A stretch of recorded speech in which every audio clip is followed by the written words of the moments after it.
एक गांव में दो किसान भाई रहते थे, रामू और श्यामू। दोनों के पास थोड़ी सी जमीन थी, लेकिन स्वभाव बिल्कुल अलग था। रामू मेहनती, ईमानदार और धैर्यवान था। वह सुबह सूरज निकलने से पहले खेत में पहुंच जाता और देर शाम तक काम करता। दूसरी तरफ श्यामू थोड़ा आलसी और जल्दबाज था। वो सोचता था कि कम मेहनत में ज्यादा फायदा कैसे मिले। एक साल गांव में अच्छी बारिश हुई। रामू ने अपने खेत में समय पर हल चलाया, बीज बोए और खेत की देखभाल की। वो रोज पौधों को देखता, पानी देता और घास फूस निकालता। उधर श्यामू ने सोचा, इतनी मेहनत की क्या जरूरत है, फसल तो अपने आप उग ही जाएगी। उसने बस बीज बो दिए और फिर ध्यान ही नहीं दिया। कुछ महीनों बाद रामू के खेत में हरी भरी फसल लहराने लगी।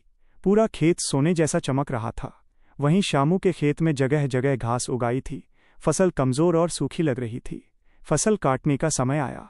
रामू ने अच्छी फसल काटी और बाजार में बेचकर अच्छा पैसा कमाया। उसके घर में खुशहाली आ गई। श्यामू के पास बहुत कम अनाज निकला, जिससे उसका खर्च भी मुश्किल से चला। ये देखकर श्यामू को बहुत पछतावा हुआ। वो रामू के पास गया और बोला, भैया, मैंने गलती की। मैंने मेहनत नहीं की और आज उसका परिणाम भुगत रहा हूं।